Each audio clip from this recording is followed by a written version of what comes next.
Thank you. Good afternoon. So in case you've just joined, I'm Sylvia Bowling and I'll be your Ginnie Mae host today. I'm a business analyst in the Office of Securities Operations.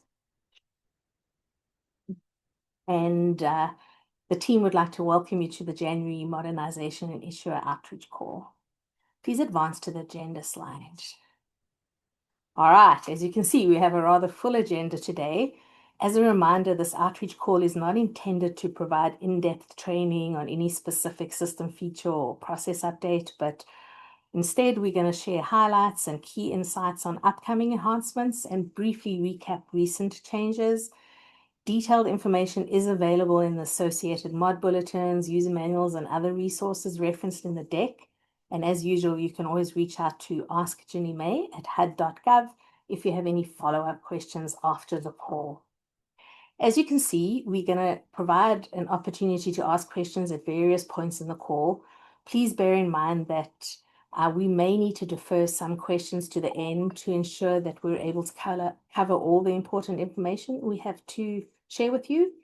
And there will also be an opportunity later during the call to provide your feedback through a survey. And we use your input to improve our content and delivery. So we very much value hearing from you. And as mentioned, before we end the call, there will be time for questions and answers on any of the material covered today, regardless of which section.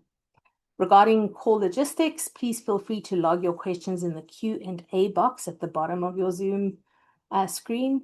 And you can do that as we're going through the material. You don't need to wait till the end. And we will open up again for questions on any of the material at the end. We also ask that you please do not post to chat, as the team cannot monitor during the presentation and it's not really accessible after the call if we need to follow up with you individually. So I just want to point out that Bailey Brooks and Nicole Amaroli will be supporting us on the technology front today. So please reach out to them via direct message if you have any Zoom issues or technical questions. And as you can see, we have a lot of good information to share today. So without further delay, I'm going to hand you over to our team of experts. They will introduce themselves and then lead you through the material. Thank you. Great. Hi, everyone. My name is Jalissa Toledo, and I'm here on behalf of the Deloitte team alongside Hira Khalid to present important upcoming My Ginnie Mae security enhancements that are proposed to go live on Monday, February 16th. We are implementing 2 enhancements to My Ginnie Mae designed to further strengthen security and clarify user responsibilities. So this first one we're showing is the introduction of the roles and responsibility acknowledgement process for org administrators.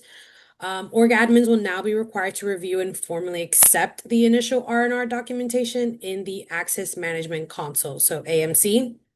Acceptance will then be required annually, specifically every January 1st, and also whenever Ginnie Mae does update the guidelines to keep that privileged org admin access.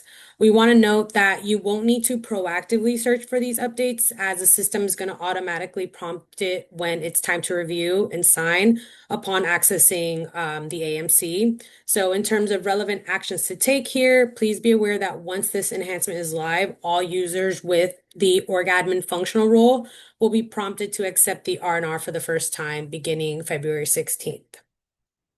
I'll pause here if there's any questions before I move on to the next one. Great. Moving on to this enhancement, this change involves tighter controls on the account activity and RSA Secure ID soft token setup. First, for all MGM portal users, if you are not actively and regularly logging into your account, after 90 days of inactivity, the account will be locked. And following these 90 days, if you have not signed in after 365 days of inactivity, your account will be disabled. So all of your function roles and tokens will be revoked. Separately, for RSA token holders, you will now have a strict 30-day window to complete that soft token setup after your functional role has been provisioned. Previously, there was no firm deadline. So if you don't complete setup in that time frame, both your token and any associated functional roles are going to be removed. You will be getting email reminders as the 30 days approach, so you'll have plenty of opportunity to complete your setup before any access is revoked. Additionally, if you're removed from your organization's HUD 11702 form by an org admin, your token and roles will be revoked.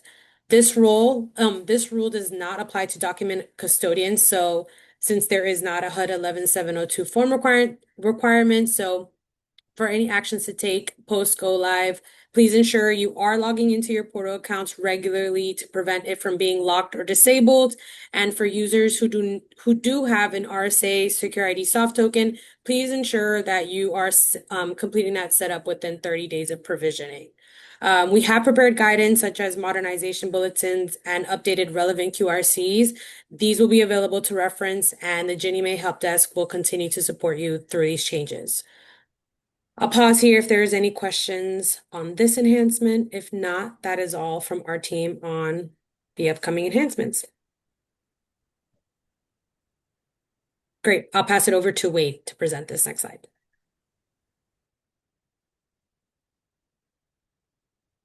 Hey, good afternoon, everybody. Hope everybody's doing well on this Thursday. Just in reference to this is more, we do get this a couple of times when on the hotline, so just want to pass this up to the org admins. And so we have noticed that some new users may encounter an issue when accessing the registration invitation provided by the org admin as detailed in the QRC for the org admins. Org admins should advise the users to take the action to clear their cache and cookie before clicking on the new user registration link, as we have seen that it easily remedies the issue. So that is one thing we want to put out there to the org admins before the new user click on that, make sure the cache and cookie is cleared in that environment. I'm not going to go into how you do it in Chrome or how you do it in Edge, but we do offer the steps in this presentation. So for org admins, just make sure you share that little tip with your users if they're going to actually go and retrieve a new registration link. Thank you.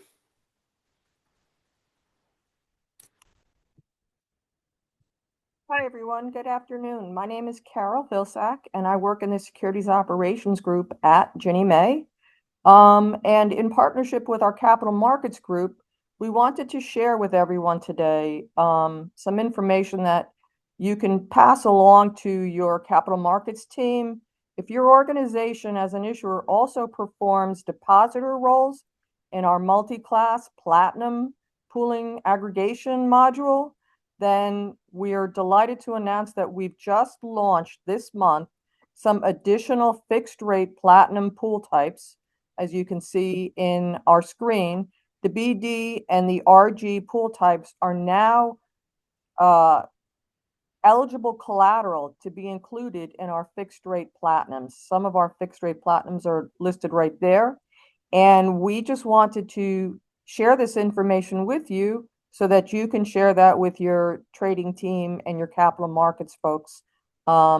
We've already done a deal and we've got another one in the hopper. So we are delighted that this platinum pool type will now enhance the liquidity for our CRG and CBD pool types. Okay, that's it. Thanks so much. Good afternoon, everyone. I am Moyo Alakia-Pata, Project Manager at BNY, presenting the exciting updates Ginnie Mae has coming late March for GenNet Modernization Phase 1 HMBS. Next slide, please. Phase 1 focuses on migrating HMBS functionality from GenNet to MyGinnieMay to improve continuity and modernization. The slide you currently see includes 4 touch points I will cover. HMBS historical data will move to MGM, so all legacy data is accessible in one place. This will enhance our business continuity and future-ready platforms. HMBS issuer and document custodian functionality will integrate directly within the MGM portal, providing a single access point for both issuers and custodians. The issuer interface will be updated to align with the US web design standards, providing a cleaner and familiar user experience. Hot forms and prospectus generation will be available directly in MGM, streamlining access with a unified interface. As I mentioned earlier, we're targeting a late March release date. So after this release, users will no longer require GenieNet for HMBS pull, initial, and final certifications. Ultimately, our goal here is to be more efficient and streamline our workflow. Thank you. Next. Okay, we're going to open it up for brief questions. I just want to point out that in the chat, some folks are saying they're struggling to access the link to the deck. I know some organizations put restrictions on external links. So the easier way to do it is if you could navigate to ginniemay.gov and then go to issuers, issuer training, tools and resources. And then if you look under the outreach call overviews, the deck will be available if you do direct navigation that way. So if the link doesn't work, you can try direct navigation. All right, any questions, Bailey? Do we have any hands up? No hands are raised at this time. Okay, and remember, you've got opportunity at the end of the call, so you can take some time to formulate your questions, but we will carry on now in the interest of time and the important updates that follow. Please advance. Thank you.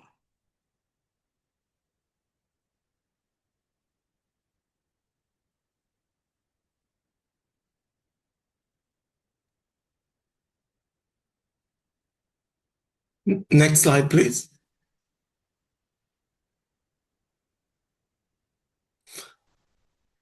Hey, good afternoon again.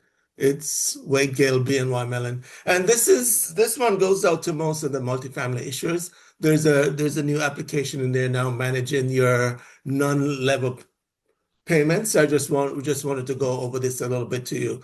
If you were part of our webinar a couple of days ago, then you'll be familiar with the information we're sharing. To ensure all principal and interest P&I payment changes are accounted for, Ginnie Mae has moved to an automated verification process. This process uses the new multifamily non-level payment NLP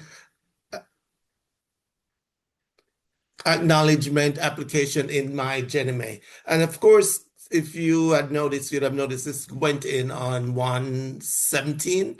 The impacted audience on this, of course, is the multifamily issues with a non-level payment. Not everybody does it, but if you do, you should be impacted. And user holding the multifamily loan delivery and pooling authorized signer for investor reporting. So if you do loan delivery in MFPDM or you work with the investor reporting and you have a authorized signer role, you will see that MLP acknowledgement as part of your dashboard dropdown. So check on that just to make sure that's there.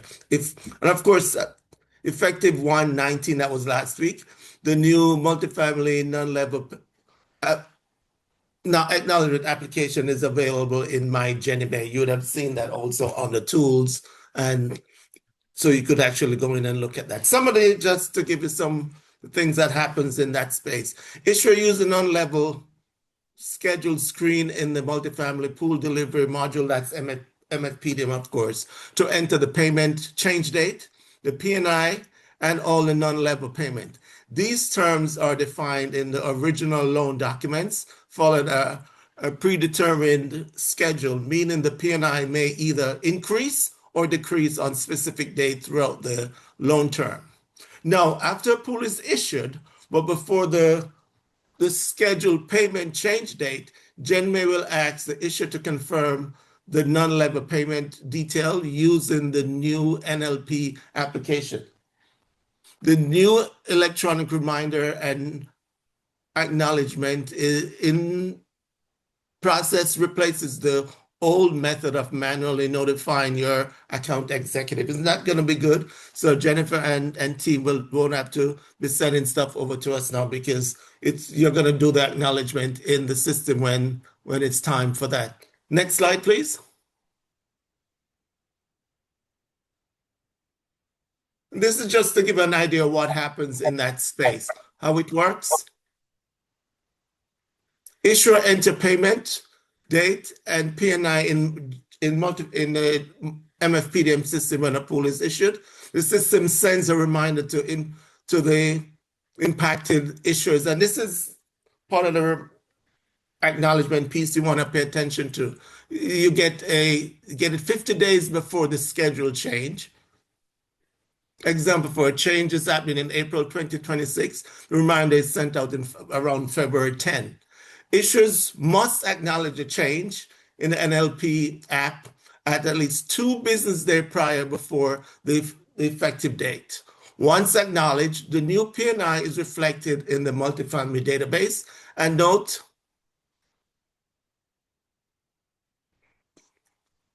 is that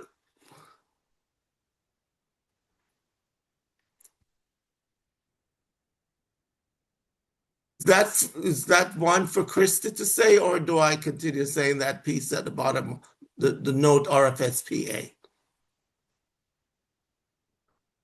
We just want to point out that there will be a view-only version of the NLP records, but we wanted to point out that there's no actual change to the monthly P&I update. Oh, okay. Thank you very much.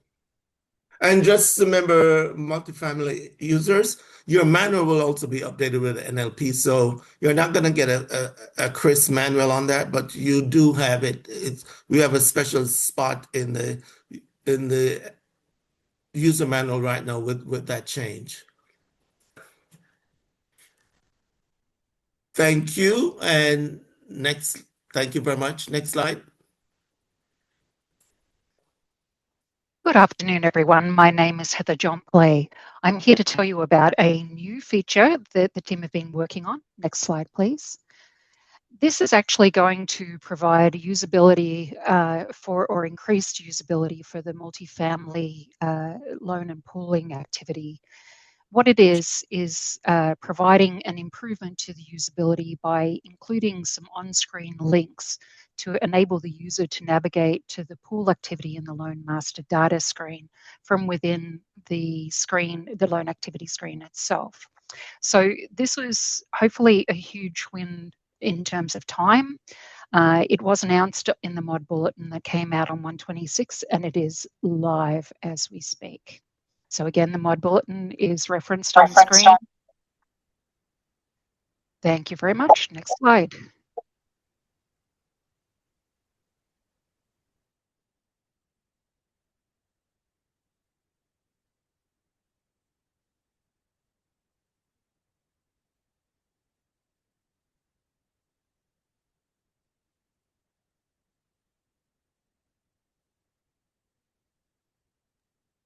Hello, everyone. I'm Natalina. I'm part of the GMC delivery team, and we have some exciting news to announce with a new module coming to the GMC platform in the first quarter of 2026.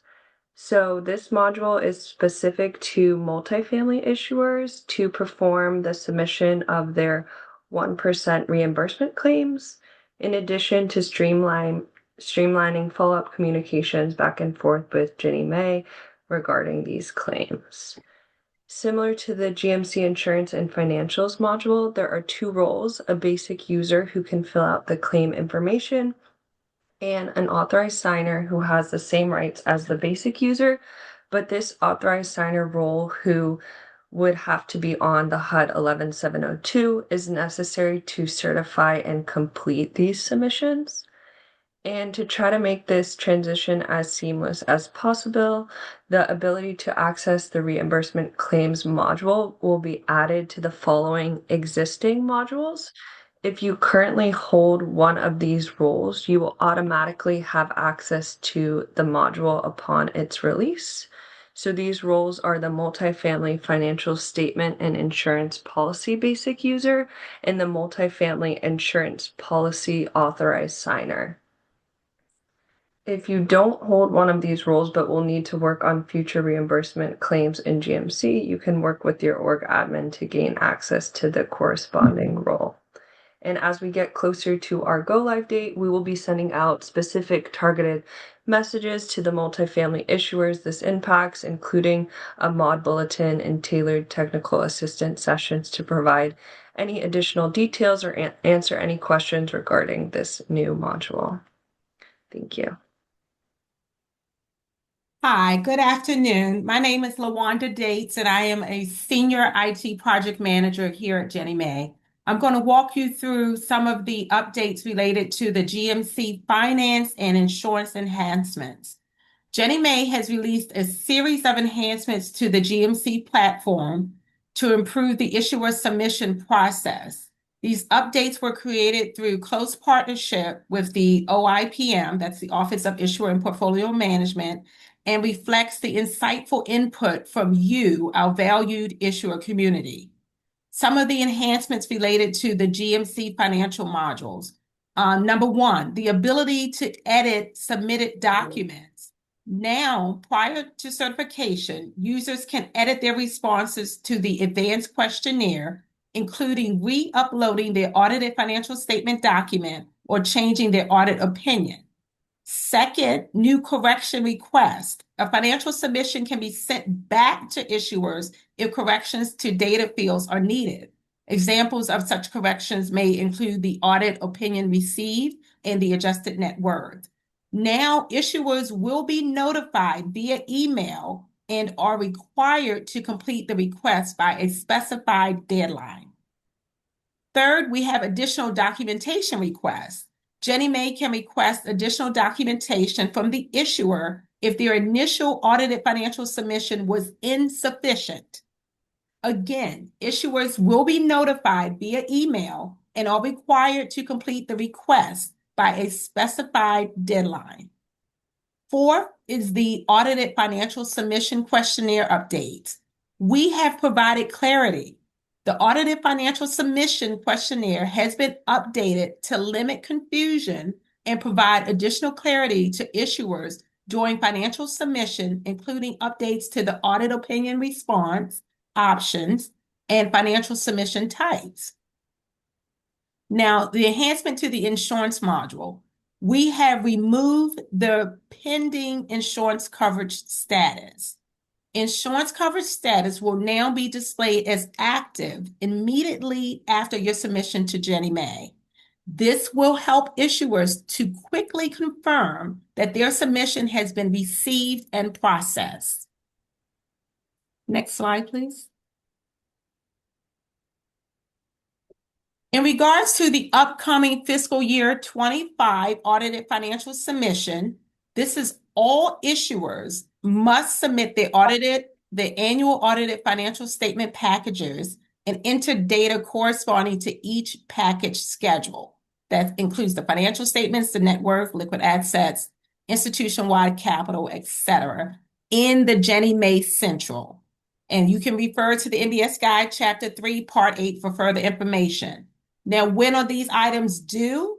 12/31 fiscal year end audited annual audit financial statement packages are due to Ginnie Mae on or before March 31st, 2026. Now note, an extension request must be submitted 15 days or more prior to that date of submission due, which I mentioned was March 31st, 2026. So now you're probably asking, next steps, how do I get access to go in to make sure I meet that deadline? Number one, you're going to log into that My Ginnie Mae portal. Then under My Tools, you're going to select the Ginnie Mae Central application link. From there, you will select your financial module. And then from there, you select the current submission information card on the module's homepage. It is very important that you make sure you hold the required Ginnie Mae Central functional roles in the My Ginnie Mae as outlined, and we have that in our Modernization Bulletin number 46. So again, please note, basic users may assist with submission, but an authorized signer is required to certify and deliver to Ginnie Mae. Next slide. So these are your next steps. As I mentioned, you want to log into the My Ginnie Mae and confirm your access. You want to work with your org admin to provision necessary GMC roles. You want to review the GMC training materials that are available on our myginniemay.gov. And if your organization has any upcoming submission deadline, be on the lookout for training announcements. Are there any questions? So there's a couple of ways you can ask questions. You can raise your hand, and Bailey will unmute you, or you can press *9 and again Bailey will unmute you, or you can continue typing questions in the Q&A section and we'll get to those. And again, we are going to open up for questions at the end and any of the topics. Sylvia, we do have a hand raised from Josh Wickman. Josh, you have been placed off mute, so should be able to speak whenever you're ready.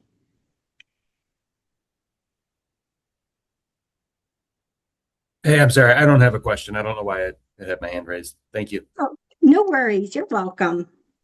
Now we know you're paying attention. We did have another hand just go up from Paul Rabel. Paul, you have been placed off mute and should be able to ask your question whenever you're ready.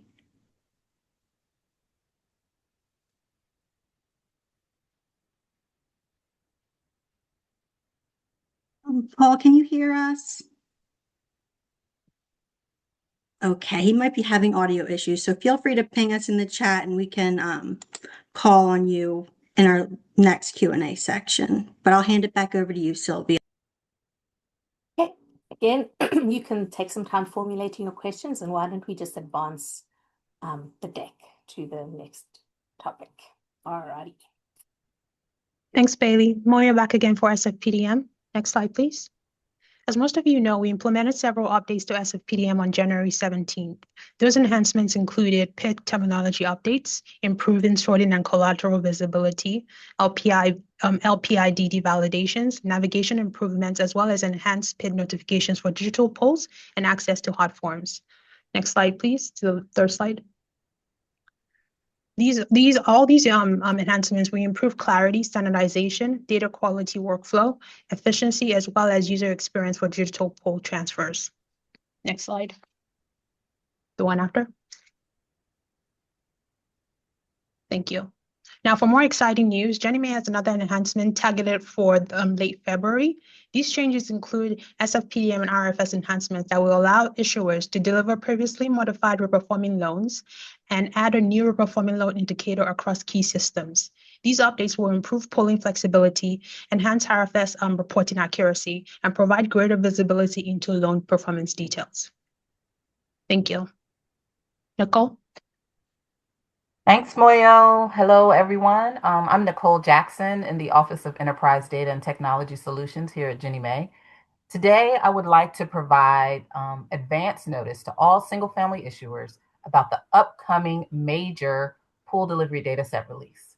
This year, 2026, Ginnie Mae will be releasing a major update to the pool delivery dataset. This update will introduce several new data elements, with many of the additions related to loan buyout structures and construction to permanent loans.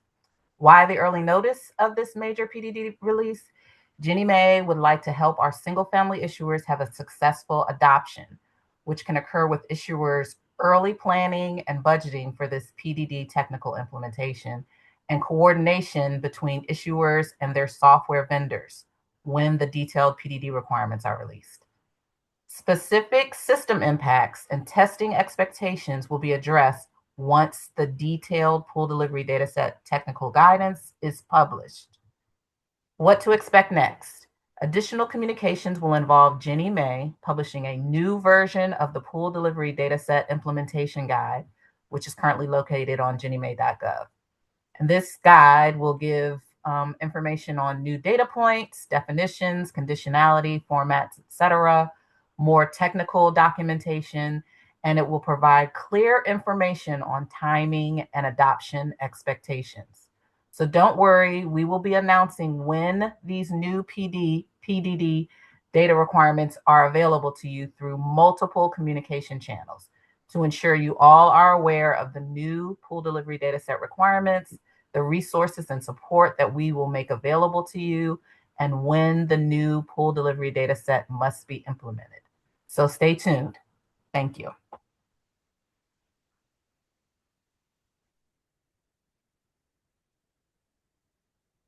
Wade, I think this is you. Yes, thanks, Nicole. Wow, I'm earning my paycheck today. So good afternoon again, everybody. Wade Gale. Just to if you're a SFPDM user and you usually request a certain report right now, I know that we're having some issues, so we have a way of you getting that report until Ginnie Mae and tackle the issue, and so to come to a resolution. So this is what we're suggesting. Ginnie Mae is working on a long-term solution in the known SFPDM report issue.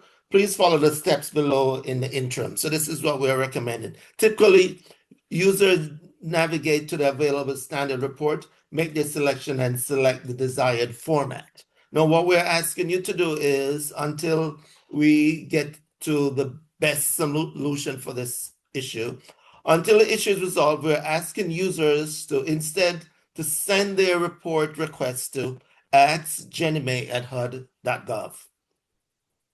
Once it goes there, Tier 1 will assign the case to us, BNY. BNY operation team will source the request report. And once we get that report back, we will send that report over to the user per the request. So this is just temporary until we find the best solution to get this report generated by you. So in order for you to get this report, you'll have to send a request to ask@ginniemay@hud.gov for us to actually generate a report and send it off to you. Whilst we're there, let's go to another useful tips for accessing the QSIP number. Issuers can source pool level QSIP requests by requesting the pool issuance of the month report using the process above. Issuers can access HIPT QSIP on ginniemay.gov by navigating to the issuer tools, MIP number, and QSIP, and choosing between 15-year or 30-year and an ARM pool number upon selection. A PDF listing of the QSIP will be downloaded. I mean, if you did not understand one thing I just said, I need clarification, don't hesitate to reach out again to the ask@ginniemay@hud.gov, and then we can clarify. We're just giving you another way of actually getting your own QSIP instead of actually calling us or sending a request over. So that's what we're trying to make the system a little bit more innovative, a little bit more user-friendly for you. Thank you. Wade, time is out. The mic is dropped. Next slide, please. Hi, good afternoon. My name is Nona Farshad. I'm a senior IT project manager here at Ginnie Mae, and I'm here to give you some updates on liquidation event reporting. Next slide. Per APM 25.7 published on December 11th, 2025, Ginnie Mae is implementing the collection of single-family liquidation events as they occur throughout the month. The impactor audience are all single-family issuers and are responsible for maintaining compliance with the updated MBS guide, Chapter 17 and Appendix 624. The summary of changes. Ginnie Mae is implementing a new liquidation reporting requirement designed to capture more timely and accurate information on collateral supporting Ginnie Mae guaranteed mortgage-backed securities or MBS. The Liquidation Event Report, or LER, will leverage the existing L record from Appendix 619, with issuers required to report only those data fields relevant to a liquidation. LER reporting is triggered only when a liquidation occurs, and there are no changes to the issuer monthly report of pool and loan data. So there is no change to the monthly report, issuer monthly report. The submitting of LER. LERs must be received by Ginnie Mae no later than 5 a.m. Eastern Time on the following business day. Corrections can be submitted through and including the last day of the issuer's reporting period in which the loans are liquidated. The LER period begins on the first business day following the cutoff day of the issuer's previous monthly reporting period and continues until the issuer's next reporting period cutoff date. And now I'll hand the next slide to Rob Worley, our CX lead. Rob? Good afternoon. Thank you, Nana. My name is Rob Worley, and I'm also supporting Liquidation Event Reporting. Yesterday, we hosted a training on LER, and we heard your frustration and know that you have a lot of questions. I want to take a moment to explain why we are implementing this new reporting requirement and why we are expecting you to start reporting in February. The new requirement is needed in the case that an issuer is unable to meet their reporting obligations to Ginnie Mae. Liquidation Event Reporting will help equip Ginnie Mae with the ability to support issuers to minimize the impact if a reporting date is missed. The reason that we are asking for you to start reporting as soon as February 3rd is, and of course after successful testing, is that as soon as we start receiving your data, the better we are positioned to support you. I would now like to go into some of the resources that are available to you. As I mentioned previously, that we conducted a training yesterday, and there will be a recording that will be posted as soon as possible, most likely within the next week. And we will also be assessing the need for additional trainings as necessary. We will send out notifications for you to register for any future sessions once they are scheduled. Key dates. Testing is expected to close on February 26th. And beginning February 3rd, issuers can start reporting liquidation events, as I said, post successful testing. We have a number of resources that are available online. The first is the Modernization Bulletin, which was published on 12/12, which outlined testing and the introduction of the new product. As I mentioned, the Liquidation Event Reporting link is there, and once it is available, it'll be in the group of trainings available for your use. Finally, the APM 2507, which also relays the testing requirements and the introduction of this new reporting feature, is also available, and the link will provide to you the information needed so that you can actually be able to read the Chapter 17 and the new Appendix 624, which outlines the LER file layout. What's not mentioned on the screen, but will be coming soon as well, we are planning to publish an FAQ that will hopefully answer a lot of your questions.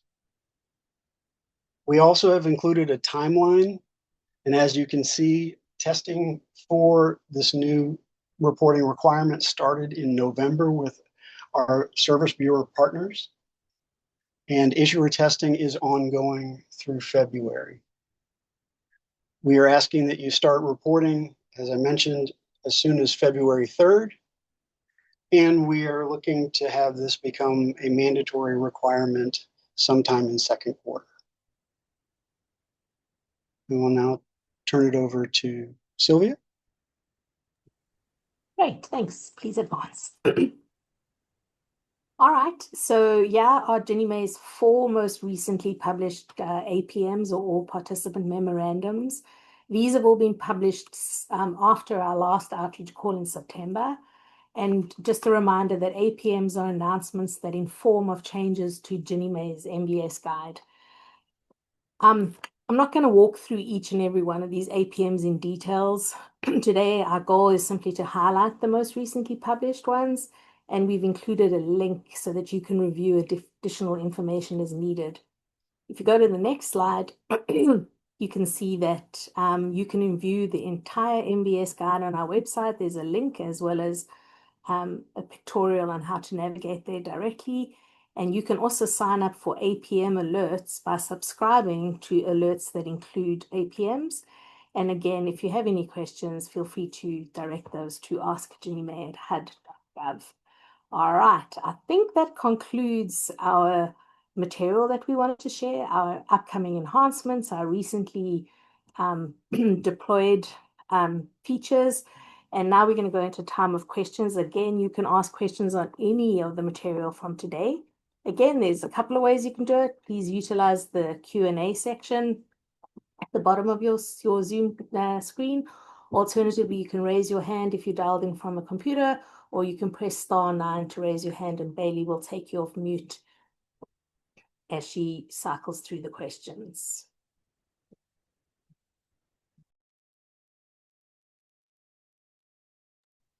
Oops. Do we have any raised hands, Bailey? Yes, we do have a hand raised from JD Das, and you have been placed off of mute and should be able to ask your question whenever you're ready.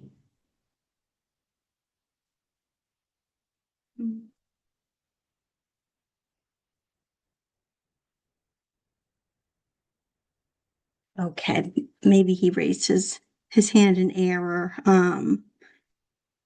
But it doesn't look like we have any other hands raised at this time.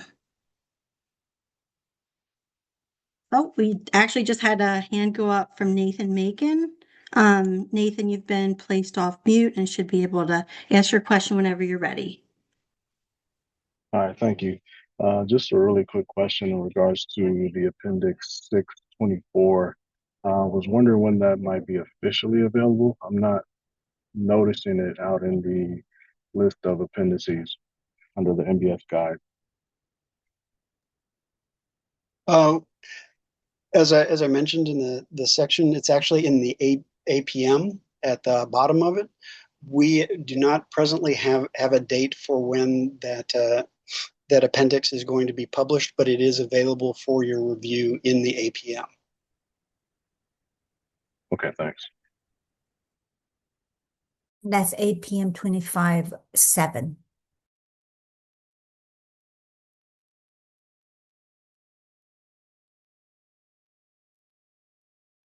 Okay, and it looks like JD has raised his hand again, so hopefully we've sorted through some audio issues. Let us know if you can hear us, but you have been placed off mute. Okay, he lowered his hand. I think we can move on to the Q&A box until more hands are raised, Sylvia. So I see there's a couple of questions that are in progress have been answered. I also see a couple of questions on LER. If the team don't mind typing in those answers, it would be helpful. We can jump to an anonymous attendee's question regarding NLPs. There's a question that says, who gets the notices for the NLPs? Is it the authorized signer, or is it an e-notification type thing? If one of our experts on MFPDM could answer, I'd appreciate it.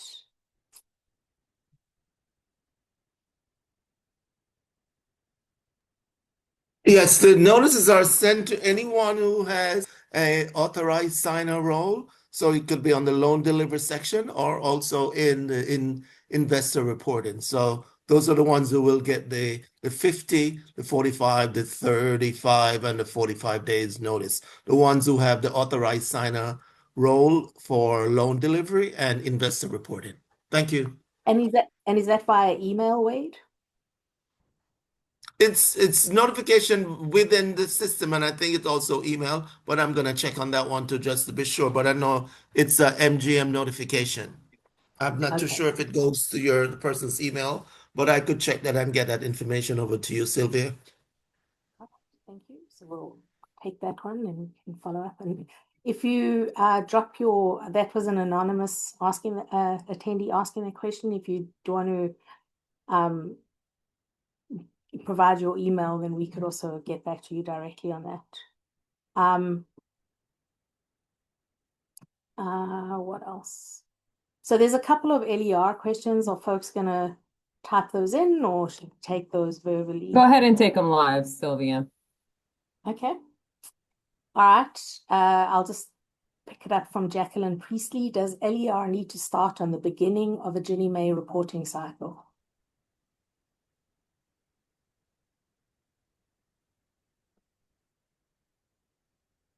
No, they can they can start as soon as they've successfully completed testing after February 3rd, as this is a daily reporting. It's actually an event-based reporting that could be daily.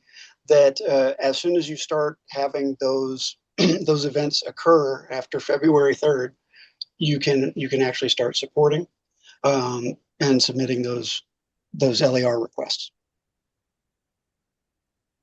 I think Deb George is asking an LER question when she says, so we don't have to report until after we have attained successful testing.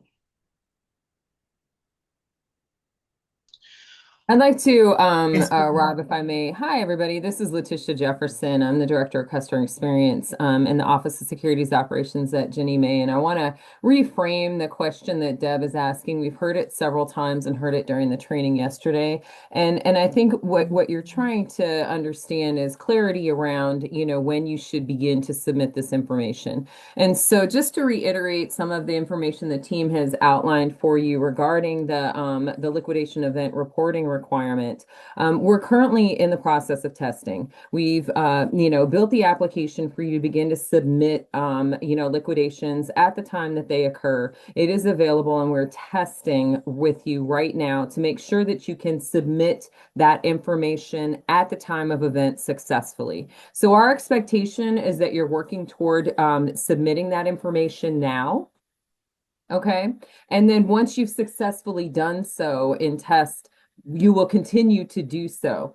So we're trying to ready you prior to it becoming an actual requirement. We don't want to press up against the deadline when the APM is launched, because at that point, it's going to go into effect. When we release the next APM saying it is a requirement, it is effective. A requirement. So this is the window of opportunity to test and begin submitting before it's a requirement. Okay. So in terms of the when should we and when do we really have to, and this and that and the other, test now, continue submitting. You'll be fine when the deadline arrives. Okay. But as soon as it passes through what we call a Paperwork Reduction Act review, it's going into effect. So you were notified with the last APM. The team is ready and working with you now to test. Please just go ahead and work with them to get things in order before that time frame or that deadline, that next APM actually occurs. So when do you have to submit? You need to test now. You need to report as events occur. And you need to be in compliance by the time the deadline of the next APM arrives, which will occur once we get through the Paperwork Reduction Act clearance process. Okay. I hope that clarifies. I know it's not a hard, fast, you must do by this date, but the truth of the matter is we're available to you and ready for test and submission at this point in time. So let's go.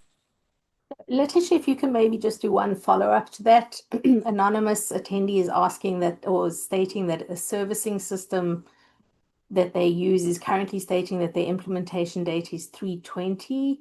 Understood. Yeah. Yes, understood. We've been working with the service bureaus. We understand, that they're working on being able to line up their systems so that you can meet the requirement and submit timely. And so we understand all of that. The expectation is that you are developing and testing and at right now, and that you are working with us to begin to report those events as they happen so that you are ready when that APM is posted. So yes, we understand that some of the major service bureaus are working on that now, and that is perfectly fine. All right, why don't we go on to some GMC questions? Langston Glass has asked, what is the time frame or deadline typically given for supplying additional documentation for annual financials? Can an expert on the team please respond? This is Letitia again. I want to jump in on this one as well, because we've been seeing very little for a very long time. I will readily admit when it comes to the annual financials, when we released the system, the new Ginnie Mae Central Financials module last year, we were hopeful at that time that our attorneys and policy teams would be ready with those exhibits. But there have been some legal concerns as well as some issues raised by the monitoring team that's ultimately responsible for those exhibits that have caused us not to be able to release them. Okay. So I've been communicating with the teams even as recently as since we've been on this call to get out some guidance as quickly as possible to those issuers that need to that have a 3/31 deadline for their financial submissions to see if those exhibits are going to be ready. We genuinely thought that they were going to be published a couple of weeks ago, and they were not. And so we're very, very hopeful that we will be able to release those exhibits for you to be set up for your 3/31 financials. I think everyone on this call has been watching the news and knows that we don't even know if the government will be open on Monday, but we're doing our best to get you what we can in a timely manner. So either way, whether they will or will not be available, please expect that as in the coming week, we will provide you some clarity on what you need to expect when it comes to submitting to meet that 3/31 deadline. All right, let's change gears and move into an SFPDM business rule question. James Moll is asking for further clarification on the definition of pooling date. Is it the date the pool is entered into SFPM or the date of transmission to the document custodian? I'm not sure if one of our SFPDM SMEs can take that one. Should be the day the pool is the data is entered or imported into SFPDM. Great, thank you. Short and sweet. Thank you. Stay on, Wade. We have a question from an anonymous attendee. I'm not sure if it's when do issuers access the MIP QSIPs or when can they access the MIP QSIPs? So if you could just provide a little bit more color around why an issuer may want to access the MIP QSIPs as a self-serve function. I think it's on for that monthly report, and if I don't get this right, I'll have Sean reach out to that person with the full answer. I think it's on the monthly report. What we try to do on a day, every day someone calls and requests QSIP. So we were just trying to find another alternative for them. With that report, you can actually get those MIP QSIP. So we were just, and also the QSIP is also available out there on the Ginnie Mae website. So we were just trying to find another way of, if either you go on the website or you can actually use this report to generate that. I think it's at the end of the month. I would suggest, if I mislead you, I will have Sean reach out to that person and give them the correct information. So given that you're an anonymous question asker, if you drop your email to ask@ginniemay@hud.gov, they'll be able to get back to you with the specific information on that. So sure, thanks. All right. All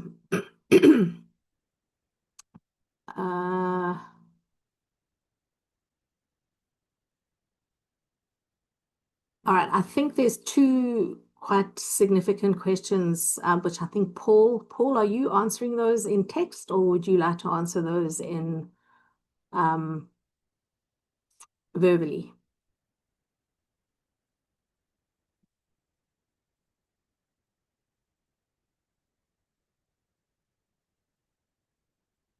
Paul, are you able to unmute yourself?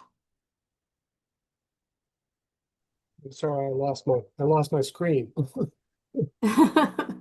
Please forgive me. The hazards of modern technology. Yes, it's doing a lot of weird things. Sorry about that. Can you relay the question to me, Sylvia?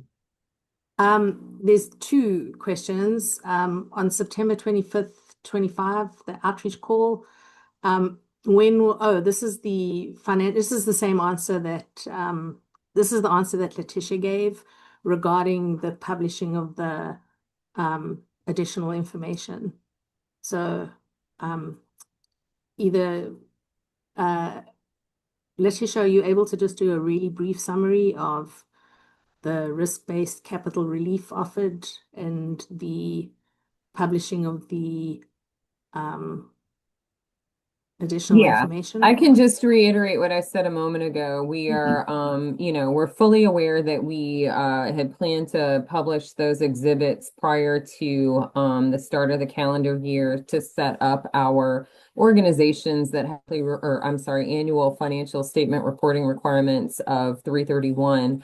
But because there were some additional edits that needed to be made, they were pulled and they were not published as we expected earlier this month.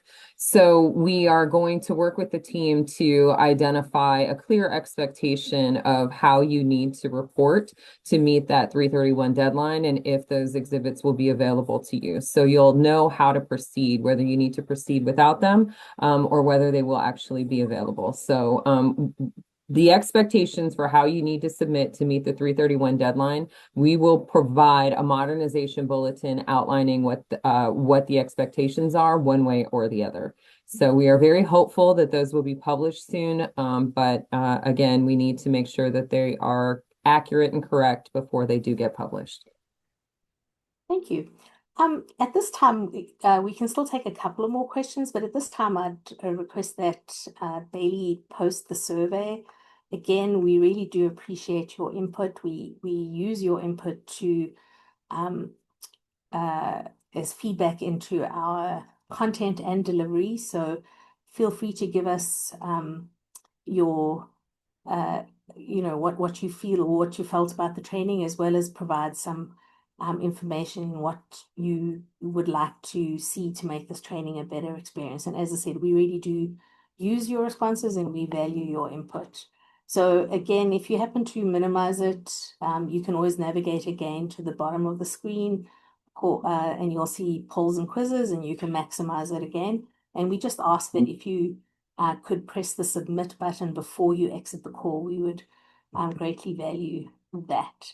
Okay, while folks are doing that, let's see if there's any other questions that's come in. There's the two that are still there. I don't see any hands, Bailey. There's a hand raised from a John C. John, you've been placed off mute and should be able to speak whenever you're ready.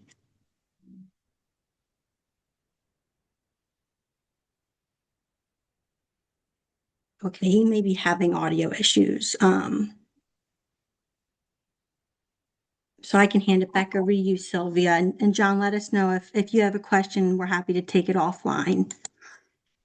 Okay.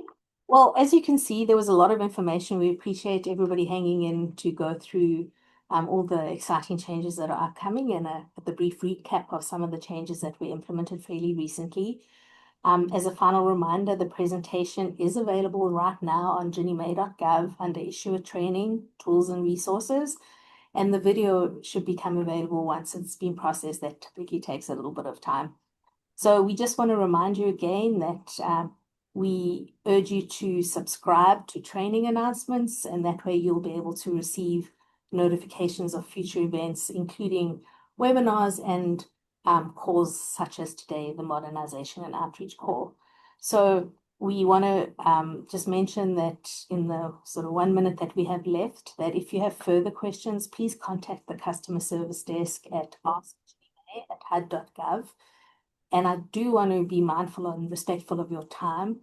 So we will close this down, but as Letitia has indicated, information will be forthcoming through the various channels to you, providing additional clarity and insight. So again, we thank you for your participation today and hope you're going to be enjoying some of the new features we went through in the call. Great, thank you.